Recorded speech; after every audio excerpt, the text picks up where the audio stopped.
Suzuki DF4. It's a 2002 with probably less than 2 hours on it. So that's it, pumping plenty of water. Can you sling it in gear, mate? That's engaging, so it's all working as it should. And a little bit of reverse. No revs. There's it running in reverse.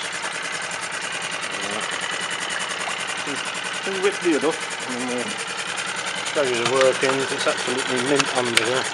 The cover's got a few scratches on it, but that's from transportation.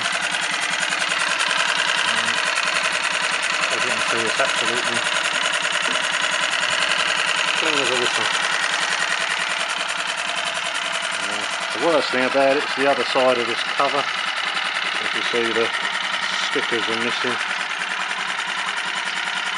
Again, that's just because it's got scratched in transit.